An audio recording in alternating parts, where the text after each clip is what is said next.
Hello everyone, thank you for watching, and thank you to those at the Gulf Coast Reading Series for orchestrating this event and for constellating me among such a lovely cast of writers.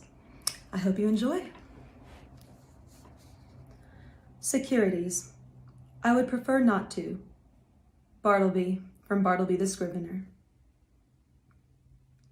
Not everyone's epiphanies come in concussions, although that shit's fun to read about. Take Newton's delirium. Mass times acceleration. Mass times acceleration. Just wait for the day. It'll hit you like a falling apple. The Windows theory has been broken for a long time. 1, it's married to stockbrokers.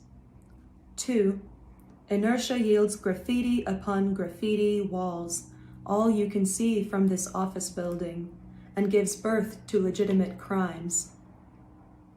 Securities is a fresh and ever-refreshing market. That's why Ivy League econ grads work Wall Street. Business is best kept private in their domain. Let the monogrammed ticker tape speak for itself. When numbers are down, you go home and, like a suicidal soprano, play hangman with the newsreels. Event boundary on the patio. The moth can't remember why she entered the room away from the flower. She masquerades as a butterfly under the aid of daylight. Task A has already been discarded, but what was Task B again? It hovers on the cusp. Task B has already been discarded. Everywhere is threshold. You must not see it. Until she lands on a petal, porch perfume will have to do, propel her wings and steer her antenna in all the wrong directions, toward the same nightlight. Dream frequencies. Big infinity pool. Edges run off, disappearing, Houdini style. I stand on a diving board, facing the finite ocean churning below me. Ahead, an empty diving board. My muscles have forgotten how to do tricks, Houdini style. Shoots of every primary color invite me to a subterranean roller coaster. I loop-de-loop and lose my shoes. Caesarean robbery. A bottomless loss from my pockets. Keys, wallet, phone, lip gloss, pearls, toys. My seat chugs and screeches to a stop, and my teeth start to fall out from all the high underground air pressure. I am entering a hotel lobby to a science museum with no exhibits. The tall windows and high opaque ceilings make the lack of discovery fascinating.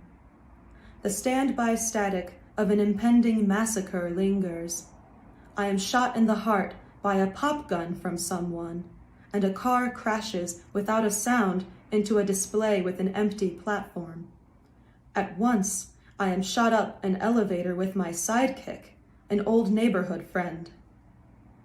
A beautiful woman psychoanalyzes us. She tests my IQ by circling words and pictures based on my instincts, which she mind reads, and devises the prescription Rorschach with the cursive diagnosis, imperfect. Lockers insulate the sinuous foyers, and I cling and cling until they fall out in an Escheresque domino effect of plucked piano teeth. I zoom on the engine of the emptied contents to a foreign classroom with a familiar teacher.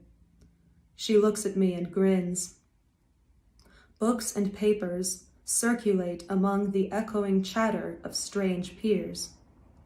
I already failed the test, and I haven't even started yet.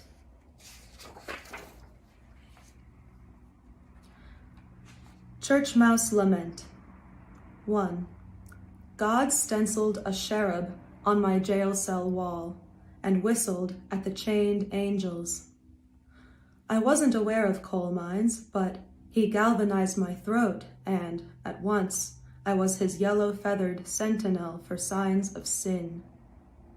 2. I liked the body, but I did not like the salvation. 3. His eyes bugged out over the church organ. Passion and Parkinson's shook his hands, and he yelled, "Sing out."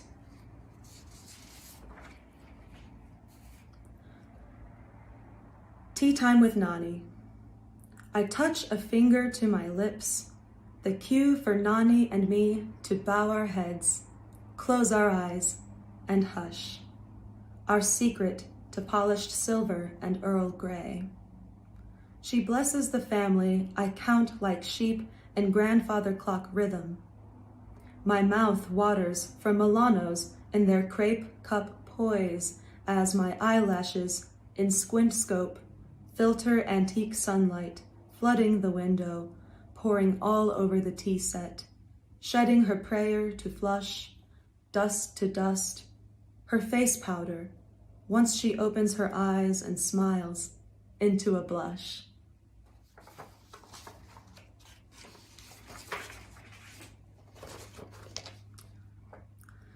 Mickey proposal. Marry me, Steamboat Willie. I can hear you whistle in black and white, in sync with your boat's choo-choos between hiccups of loops of soot. It's Noah's Ark in ragtime. The boogie-woogie in your hips is contagious. You hurl a raspberry at Big Pete and give the goat open lockjaw, while Minnie cranks his wind-up tail, changing the music. You abuse the blues out of pots and pans, choke the goose to your new melody, yank the piglet's tails from behind, and chuck a bucket at the parrot. When the credits start rolling, you'll blow a few charity kisses at the flustered faces of fans waiting for you to go mute again. Make no mistake, I'll play the other woman with smoke in my skirt and a billowing bow. I'll reinvent my blush in Technicolor. Stand by your every next episode. And this is an ekphrastic poem called Neon Venus. It's based on Andy Warhol's Details of Renaissance Paintings by Sandro Botticelli's Birth of Venus, or rather, Sandro Botticelli's Birth of Venus from 1482. As if stuck in honeymoon were a modern illness of cosmetic weather, she eclipses the gaze of the sun with a balletic tilt of her neck, celebrity swan in runway zephyrs stained still, so that classical elements meet future, fluorescent blue, candied pink. For swift fame, a dislocated grief, and timeless pain, advertised as nonchalance, her light of vision failing for lack of a childhood, a temple to call her own. Where spring's floral cloak vanishes, she reappears in a drugged aria of nostalgia, cartography of a heart unpackaged of everything but the love on its label. And this last one is Beginning Baker's Confession. I can't measure precisely when a great meteor will strike you out of my life, but it gets hotter every day. I feel it. It's no breathtaking secret. As in baking the perfect cupcake. It used to be I could get away with a slightly rare center, granulated sugar instead of confectioners. The apple cider vinegar has caught 6 fruit flies today, a toxic amber cocktail, though tying my own apron bow doesn't get any easier. If the dials read correctly, the next batch of cupcakes should melt in your mouth. I will scrub the oven racks, and I will find the scent is all the sweeter, precisely for its linger. Thank you so much.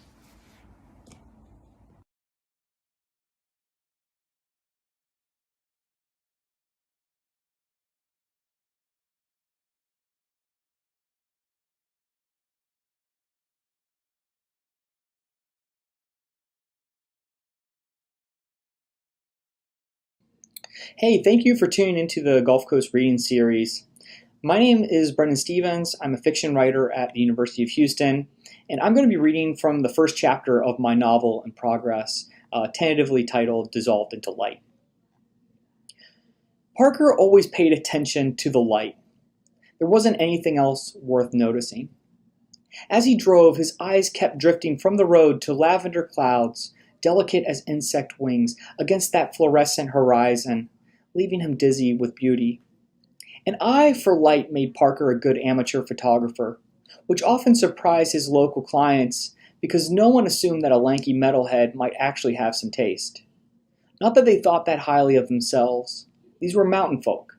The people of Oak Ridge just thought that low of him. It was one thing to have a well-worn Black Sabbath t-shirt in high school, but Parker was nearing 30, and most days wore a denim battle vest and covered it in patches from obscure doom, death, and black metal bands. His greasy hair and scraggly beard hung well past his shoulders, and scattered across his arms were black, stick-and-poke tattoos he'd done on himself with a needle and Indian ink. Most, including his aunt and uncle that raised him, thought he wasn't quite right in the head. That day, his cousin Eric rode shotgun, and Parker's young niece sat in the back seat, making up her own growled lyrics to the harsh music of pummeling blast beats and screeching guitars. They called the girl Bone because she had been born with a broken clavicle. Parker and his cousin Eric shared a barely running Pontiac. They were on their way to the Emerald Hotel where Parker worked the night shift. Afterwards, Eric would have to drop off his daughter. His weekend was over. The streets were lined with lawn chairs, each claiming a front row seat for tomorrow's Autumn Day festival. The biggest day of the year in town, bigger than Christmas. Parker preferred Oak Ridge desolate and sparse, but by morning practically everyone in the county would descend from their double-wide trailers, back road houses, and lakeside mansions to watch fire trucks and ambulances. Cub Scouts and gymnastics teams march down Main Street. Parker was glad that he had an engagement shoot tomorrow morning, taking him far from the parade. He'd never been good with people, not one-on-one, especially not in crowds. They'd been riding on fumes for days, so he pulled into a gas station. His cousin and Bone went inside to buy her more junk food than she could ever eat, which Eric hoped might make a little progress in the war with his ex for their daughter's affection.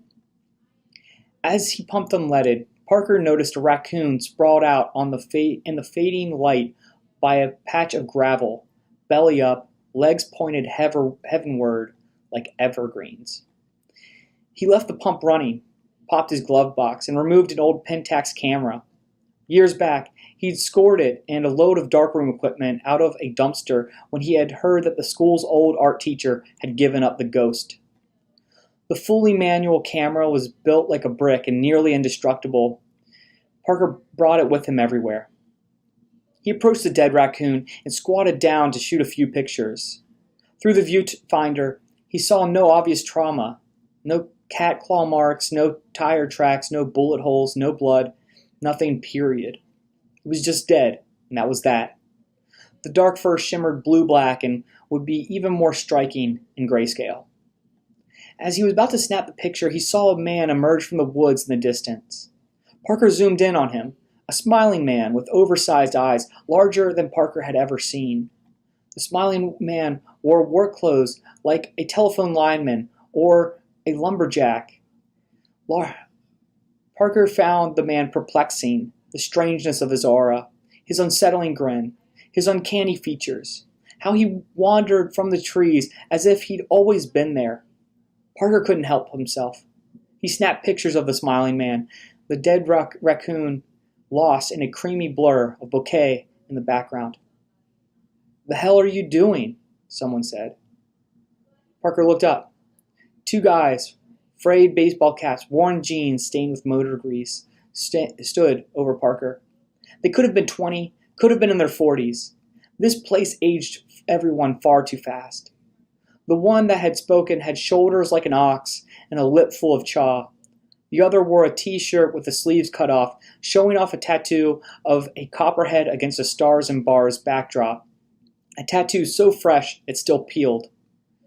Parker wanted to tell him that This part of Appalachia fought for the Union.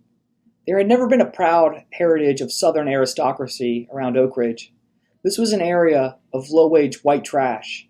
Before that, underpaid miners.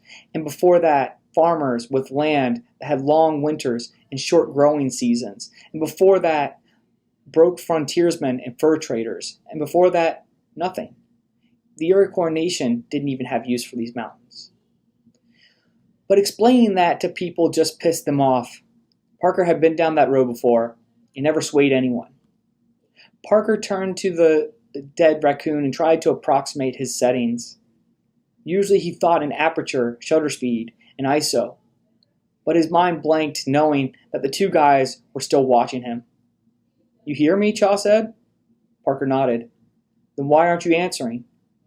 "I'm not bothering anyone. I'm just taking pictures." Parker clicked the shutter release just to prove a point, but without the right settings it was as good as garbage, a waste of film.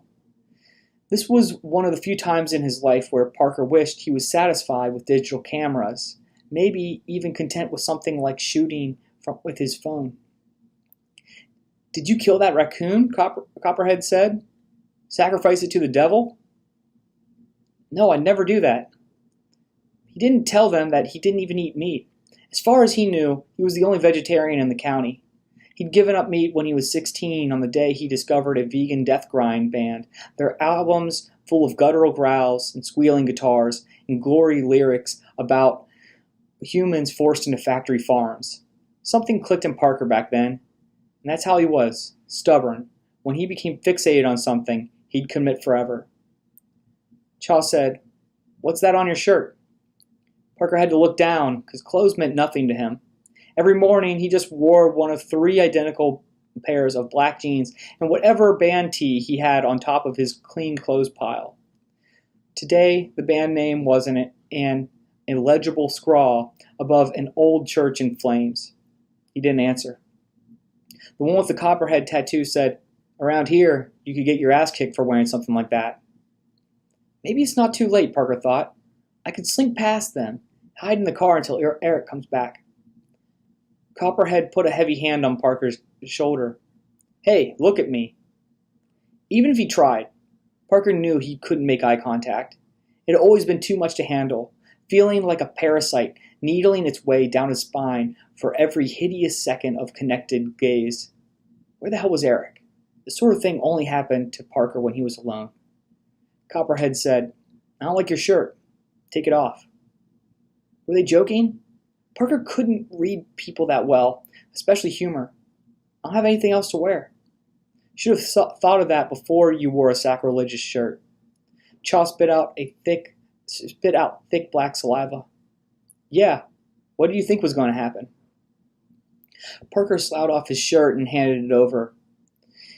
Using a disposable lighter bearing a pot leaf, Copperhead set it ablaze, flames climbing the cotton, smoke curling into the sky. "If you think burning churches is funny, then you probably think this is a real hoot." Copperhead dropped the shirt, and the two guys walked off. Parker stamped out the flames, but it had already been destroyed. He left the shirt smoldering beside the dead raccoon. The autumn wind stung his goose-flesh skin. He went back to the Pontiac and sat inside, cranking the stereo, which had one blown speaker and the other had a crackle. Eric and Bone came over with a plastic bag jammed full of Hostess cakes and chocolate bars. Years ago, around the time his daughter had been born, Eric cut his ash-brown hair, stopped wearing his own denim jacket covered in metal studs. Yet, despite the fact that his goatee and Levi's made him indistinguishable from all his co-workers on the construction crew, Parker knew that deep down, Eric was still the guy who spent all his days resewing the same Bathory back patch onto his jacket until it was just perfect. He held Bone's pale hand as she already gobbled down a pumpkin-seeded Reese's, her smile revealing many missing baby teeth. When they finally got to the car, Eric said, "Is this some sort of anti-fashion statement, or are you planning on skinny dipping by the waterfall?" He held out the bag to Parker, but he waved it away. Eric shrugged and took a zebra cake for himself. "But seriously, what happened to you? Where's your shirt?" "Give me yours," Parker said. No way in hell is that happening, Eric said, as he unbuttoned his plaid shirt. As Parker pulled out onto the main road, he told them about Chaw and Copperhead. When he finished, Eric said to Bone, "Cover your ears." "I'm 6, Bone said. "I'm not little anymore." "Just one more time. After I tell Uncle Parker one last thing, I'll never make you cover your ears again." Parker watched Bone cup her ears in the rear view, but her fingers left plenty of room to hear. "Turn back," Eric said. "Why?" "I'm going to find those assholes and slit their throats." Parker had grown up with Eric, raised as brothers after Parker's mother had died and father abandoned him, so even Parker knew this was hyperbole, which, like humor, typically escaped him. Eric didn't even have a knife on him. "Forget about it," Parker said. "You gotta fight back when people treat you like that, even if they beat you into a coma. If you can land one solid jab to their jaw when you wake up, they'll at least respect you." Eric had been in a lot of fights, spent more than a few nights in jail. His fingers were crooked from old breaks, and one of his eyebrows was bisected by a hairless scar, courtesy a steel pipe and a pissed-off co-worker. "You're probably right," Parker said. "But I don't think I have it in me to hurt anyone. Even those guys. If I'm being honest, I still just wish they liked me." "You really know what to say to bum me out," Eric said. Then Parker saw both Chaw and Copperhead walking along the side of the road. In his mind, Parker saw himself gain even. He saw himself pulling over and taking a beating, proving his point. He saw himself pointing them out and letting Eric take a tire iron to their skulls. He saw himself cutting the wheel quick, setting them both ragdolling over the windshield. But in reality, Parker drove by, saying and doing nothing. After a time, Parker said, "I hate this place." "There's nothing wrong with Oak Ridge," Eric said. "All that's wrong is the people."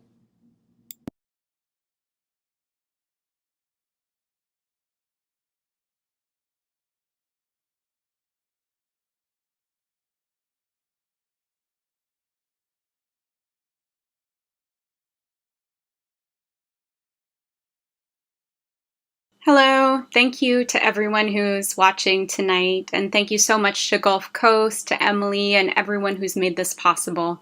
I'm really honored to read alongside these writers tonight.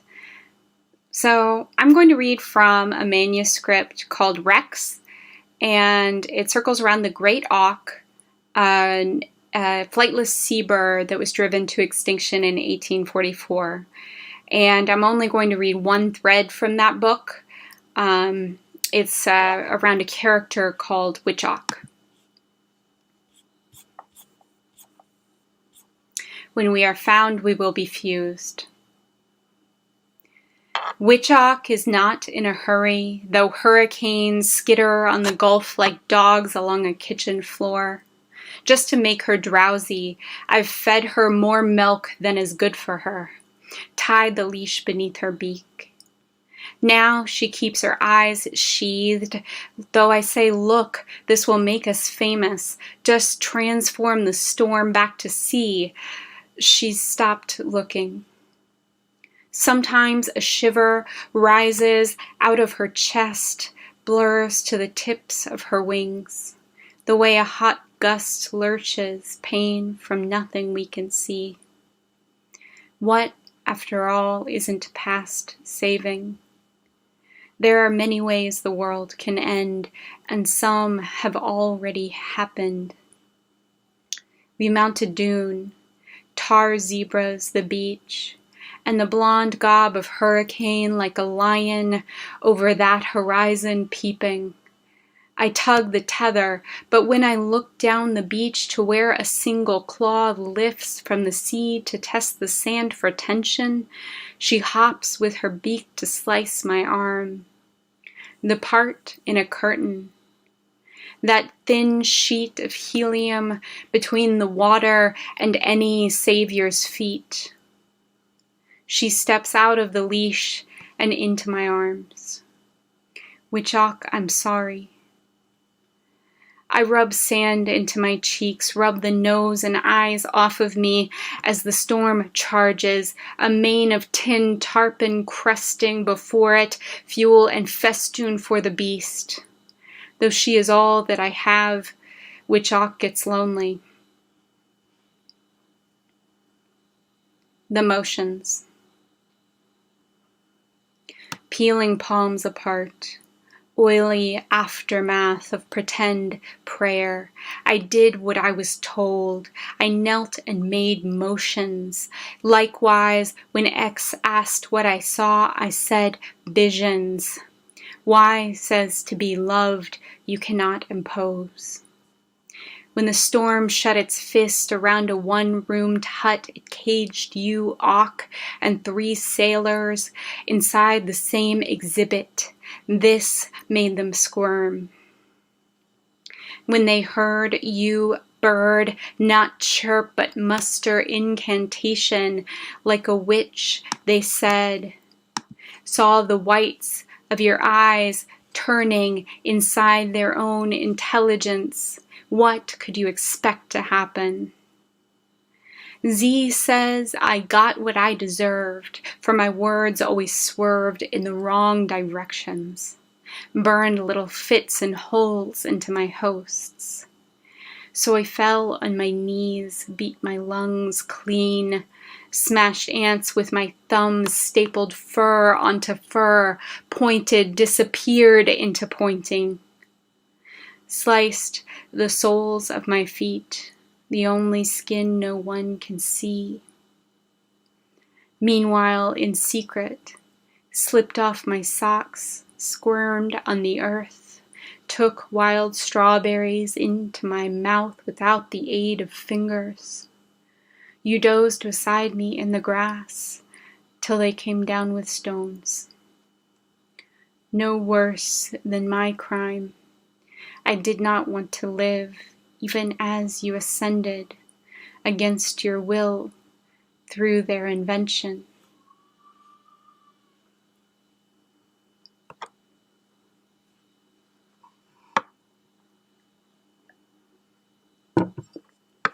Auk in the afterlife. The first thing the Auk notices about heaven is just how thin it is. One aglow tentacle of a jellyfish stretched between the high cirrus and plankton-dusted space. The amenities are that it feels like flying and that there's no shade. The Auk is not impressed. She never needed air to fly, and she'd like to sleep without the sun's insistence. Oh well. She bides her time laying eggs on the backs of passing birds. She dives for plankton, but the stars are farther than they look. Space is barren, shorn only rarely by mute, mirror-sided whales.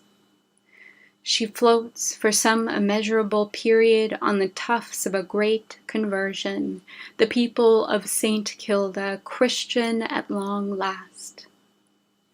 Then they forget what they've done, or they die, or the wind changes. The Auk, who has subsisted on clouds, snags a piece of the tastiest and drags it down with her as she descends. It's then, in how the fogs wreathe her, in some gone gray twist of the light, that she changes. When Witchock alights in the North Atlantic, the sea is a sheet of glass that breaks to pieces, wounds that suture themselves, working as fast as they can. Post-Atlantic. After she escapes the sky, Witchock drifts a long time on an empty Atlantic. She washes ashore in New England, and I've come to meet her there. Down the boardwalk, a team of gulls hacks up French fries and steamed clams. One is Nutcracker postured with an entire corn dog lodged in his gullet, the stick flagpoles out his beak.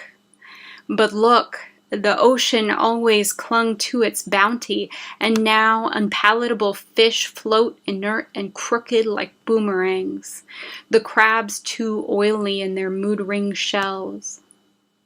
and that there was once a wild-eyed captain who hunted a single whale for years. Isn't that impressive, when others made quicker work of the beasts? A clot of boys at the end of the dock smears us up and down with yellow eyes. They flick their Kershaws open and shut. I let them crack me open, cut out and examine my organs one by one. No pearl, disappointment, toss them off the pier. Witchock presses her cheek into my palm. When will she find out about me? A drunk Englishman toddles up to us, says his name is Gary, tells us his story, how he's leaving town after betting a woman 2 feet taller than him and she's become attached. Shit happens, he says. Go west. We've read about it. An ocean, raw and squirming, a rumble of mussels caking every surface, and the scales of fish translucent with a grand inhuman light. Witchock takes one last dip in the Atlantic, shoots beneath the waves, and the bent fish wriggle back to life as she goes. I look over the railing at my reflection to wave goodbye. We haven't seen each other in a long time. Maybe someday she'll be worth saving.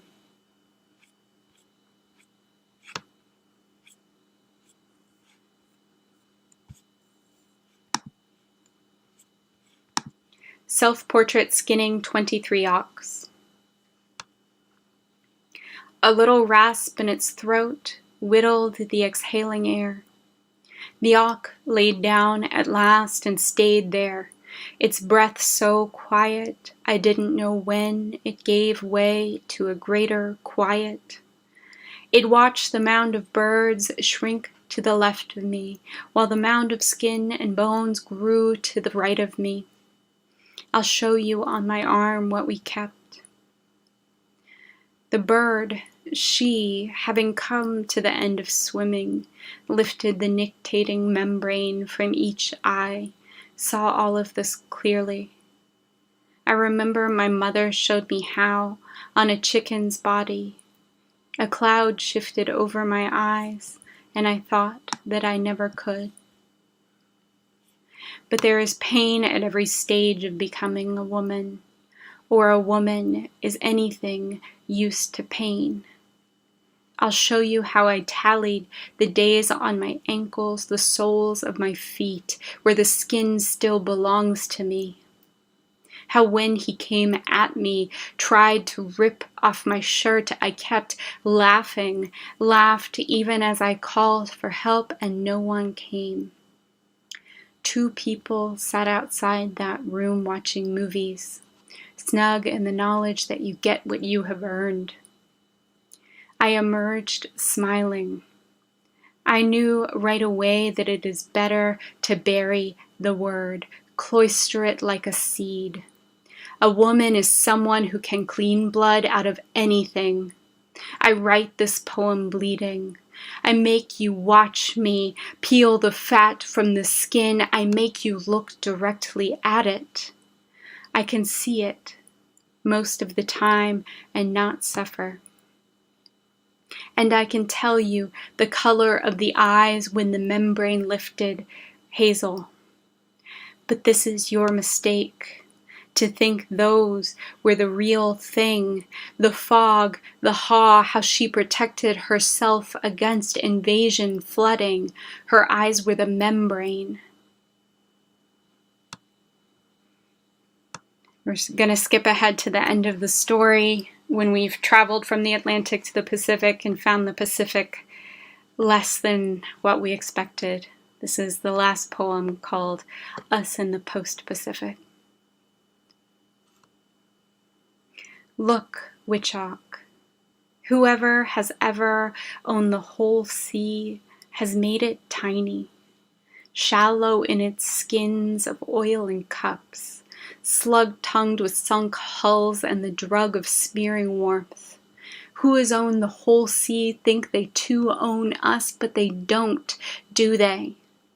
Not the cotton-stuffed body of blank, killed on Eldie and propped on a plank in a Brussels museum. Not the body of blank, out for cleaning at the Smithsonian. Instead, they showed me a shoebox of bones. I didn't want to tell you, but there's nothing in me you can't reach. Not the felt of new snow that told me one winter to stop trying.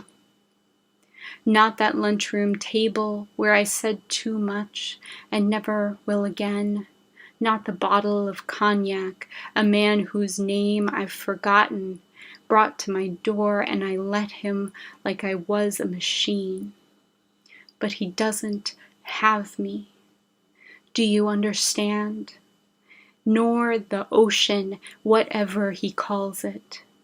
Nor does the egg you never laid deliver back into his grip. If you and I came out not quite human, came out monstrous, I still love the careful way you nudge a blade of bull kelp, washed ashore in this last world, twisted to the shape of that last world. This is ours, our disappointment. Also ours, how you place me whole into the palm of my own hand. Thank you.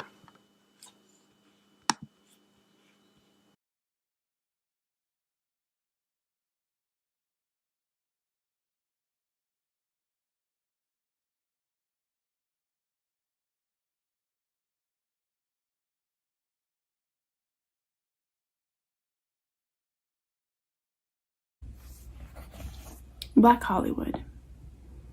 Before he died by suicide, Joel Llewellyn acted in 47 films.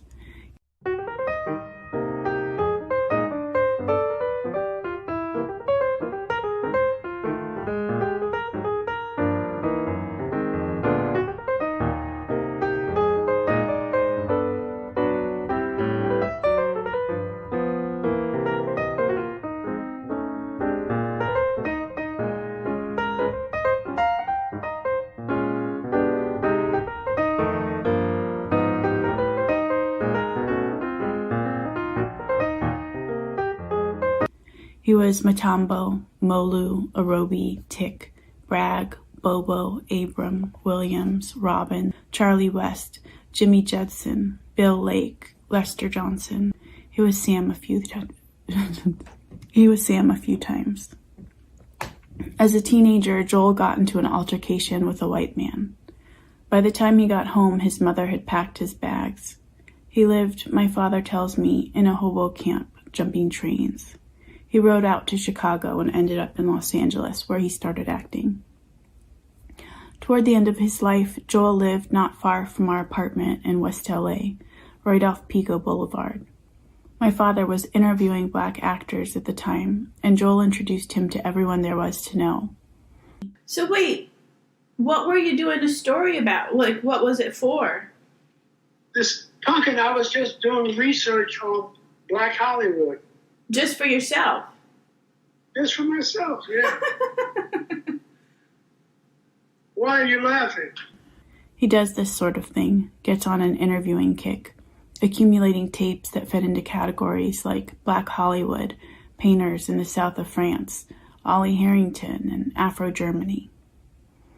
I will not talk to you about Dorothy, Joel told my father when they first met. Dorothy who? My father asked. Apparently Joel was close friends with one of the biggest black actresses of the time, Dorothy Dandridge. As his friendship with my father deepened, Joel told him that he never called Dorothy back when she reached out the day before she killed herself. This fact finds a mirror in my father's friendship with Joel. One night, as my father prepared to leave, Joel tried to give him a stack of items. He told him, "I'm so scared." Never mind.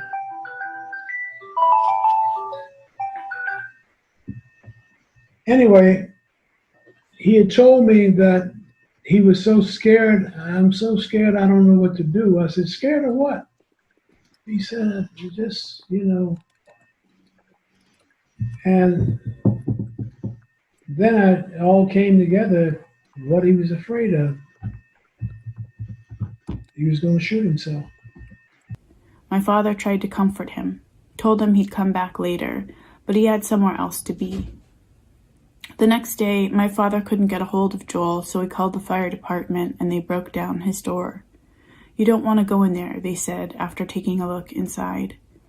He doesn't discuss his own feelings about the day before the actor died, but my father does perform Joel's response to missing Dorothy Dandridge's call. Quote, Said, I ain't got no time for you. He plays up Joel's exasperation with Dorothy, as if to lampoon the folly of it, infusing the words with, I imagine, the tension of his and Joel's retroactive remorse. In a video that my father took of Joel, the actor wears a turtleneck and a plaid blazer. I've raised the volume all the way up, but there is no sound. I begin to seek out Joel's films. I'm particularly interested in Joel's eyes, which have a long quality, a distance inside them. Many of his films are available in their entirety online. He plays the lead in a 1945 recruitment film made by the U.S. Navy called The Negro Sailor. He goes through basic training in a series of scenes that have, in my opinion, extreme, if inadvertent, homoerotic undertones. 5 years later, in the Jackie Robinson story, he plays Jackie's brother Mac, cheering alongside Ruby Dee from the stands.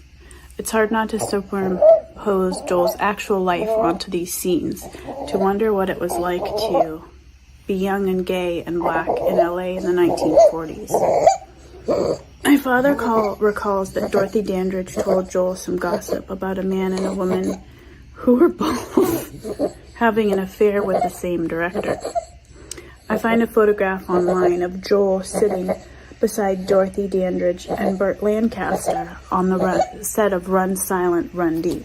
It's the kind of image that holds about 50 films inside of it. I searched for footage of Joel in his final film, Butch and Sundance: The Early Years, but the quality of the film is too poor. If Joel, as Jack the bartender, is making drinks somewhere in the background, I can't make him out. In the video my father shot, Joel has a rigidity about him, the kind of formality that calls attention to the question of softness. Where did he find or search for it? At Joel's funeral, my father told the room Joel died of loneliness. I said, Joel died of loneliness. During their conversations together, Joel told my father about one of the many times he played an uncredited native, asked to speak gibberish in approximation of an African dialect. They were crossing a body of water alongside some elephants when all of a sudden a male elephant started to trumpet. I'll let my father tell it. There was a scene where these elephants were supposed to have been crossing a river, but they were crossing a lake or something set up in this place where they were shooting it. And they had all this bull elephant, this male elephant started to trumpet, whatever they call it. And the females got excited and they started to defecate in the water. And Joe's and their characters were supposedly leading the elephants across. When the elephant started pooping in the water, Joe said, "Halt, cut." He said, "This is stunt work here. We ain't doing this for no $5 a day." And they agreed to pay with stunt fees, which was like $15 a day. And I said, Joe, the first strike dealing with black people in Hollywood was over some bullshit. And he said, yeah. It's interesting to me that my father was for so long interested and fascinated with actors, when his job as a photojournalist tasked him with documenting real life. Perhaps he got tired of the news. What do you think? I try to ask him about the art of projecting oneself into a fictionalized self, as if in response he tells me that he was once hired to play himself in the Spike Lee film Get on the Bus. He thought he'd been hired as the set photographer, but apparently they'd hoped that he would act as well. In the end, he stayed off screen. He spent time between takes listening to Ossie Davis tell stories, like when Malcolm X called him before he was assassinated to tell him he felt he was being hunted. My father, around that time, was exhibiting all the signs of a midlife crisis. He grew out his beard for the first time in decades, and to his surprise, it was bright white. In this sense, he showed up on set in a kind of costume. I try to imagine what it would look like if he'd acted in the film after all, playing his own bearded alter ego, a photojournalist from Los Angeles catching a ride to the Million Man March in D.C. I try to imagine the quirks of his personality that would have established him as a character, how his eyes go blank when he tells a joke right before he lets a smile spill across his face, how he looks off into the distance, shrugs his shoulders, and says anyway before getting to the heart of whatever it is he's talking about, how instead of pointing he extends an upward-facing palm as though imitating a tea kettle or water spout. In some of the tapes my father recorded with black actors, he doesn't even ask about Hollywood. During a conversation with Bill Walker, who played Reverend Sykes in To Kill a Mockingbird, my father asks Bill to talk at length about a girl he had a crush on. Well, she'd follow around with boys. She was a tomboy. Was she following the pack or was she following you? No, I just guess she was following all of us. I don't know. And finally, we'd be playing ball. We'd let her play ball. She'd play ball. Man, she could bat and run and go. She's just like us. She was a tomboy. But grew up to be a wonderful looking woman. It's as though my father is searching for the dramatic arc of Bill's life, the movie of it, locating the underlying tensions, sketching out the tune of his personality for an orchestra to play. My father recalls Bill telling him that Gregory Peck thanked him while accepting the Academy Award for playing Atticus Finch. They actually, Peck, according to Bill, said, Bill, I couldn't, after thanking everyone else, director, this, that, and the other, said, Bill, I couldn't have done this without you. And that was it. Now I looked for that tapes of that, and I never found it. Thank you, fellow Academy members. Thank you, Harper Lee, Alan Pakula, Robert Mulligan, Russ Harlan, all of my good friends and associates at the studio. Thank you, members of the press who cover the local scene, critics, columnists across the country who approved of my work and said so. And I want to thank my family, my good close friends, who have lent me inspiration and moral support and affection. Thank you very much.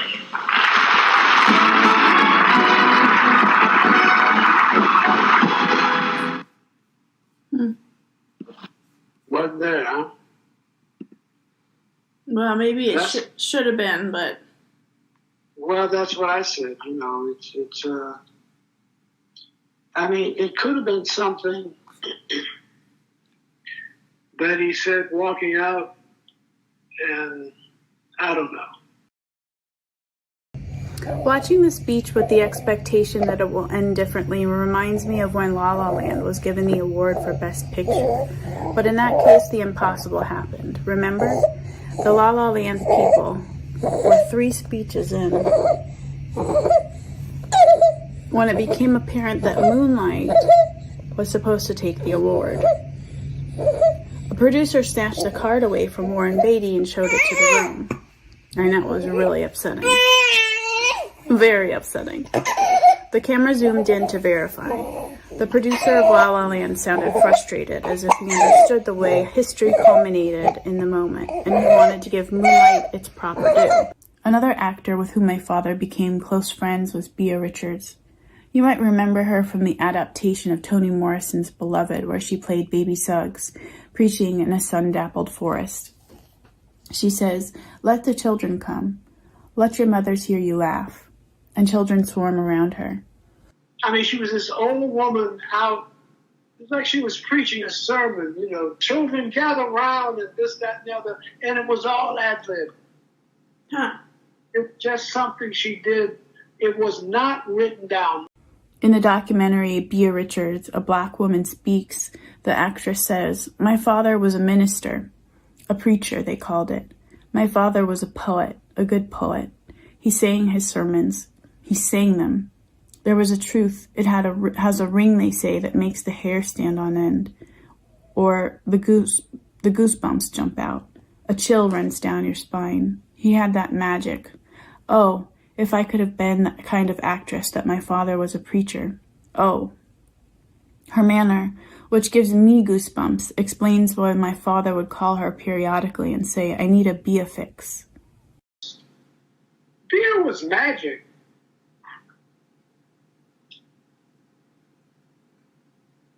She was just magic. In her documentary, Bia Richards says, the question a human being has to answer is, who or what am I? I'm reminded of the end of Moonlight when Kevin and Chiron are standing in the kitchen, stripped down to the bone emotionally. Kevin asks the man he fell in love with as a boy, "Who is you, man?" And that's the beauty of the film, isn't it? The movie won't tell us who Chiron is, sailor, soldier, florist. The film is asking. At the 2017 Academy Awards, Hollywood finally told us, albeit by accident, we made a mistake. I don't know about you, but I played the moment over and over again, as though it were proof of the divine, a rendering of Jesus' face on a piece of toast. The beautiful stars of Moonlight, some of them just boys at the beginning of their careers, rose out of their seats, preparing to take the stage.